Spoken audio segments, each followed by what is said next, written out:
People tend to think of legislations as kind of like one-shot things. It happened, here's a law. Well, it leaves a legacy. The legislation that Rainy Yang mentioned was the Chinese Exclusion Act, which was enacted in 1882 and repealed in 1943. The law effectively halted Chinese immigration for 10 years and removed their right to become citizens.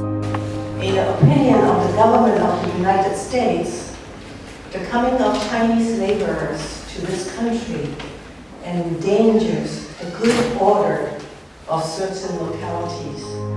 Impacts of the law cover generations of Chinese Americans in this country. Tonight, in an event called Legacy of Exclusion, many Chinese Americans who grew up in San Francisco's Chinatown in the 50s gathered and shared their childhood memories with the public. In Chinatown was that there was a 16-block boundary that people just didn't go beyond and people didn't come in. Most of us never left Chinatown. And Chinatown is bordered by. The boundaries were so important to our families that when I left grade school, my grandmother wouldn't let me go to Francisco Junior High because it was in North Beach. And she was afraid for my safety.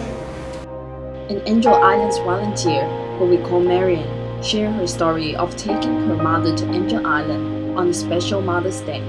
And I took her there one day on Mother's Day picnic. I thought it would be a nice day to go to Angel Island, ride the ferry. We went in there and she stood at one of the windows and she just pointed and said, "This is where we used to eat."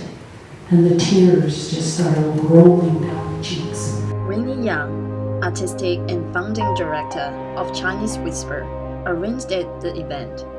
She found it important to explore the history of Exclusion Act and provide an opportunity for the public to hear about them. I think that the Chinese Exclusion Act is actually very little known. People didn't really want to talk about something so painful and unpleasant. History, like people here said tonight, it isn't taught very much, at least when I was in school. It's something that you have to seek out a little bit more hidden history, like some of the presenters here talked about tonight.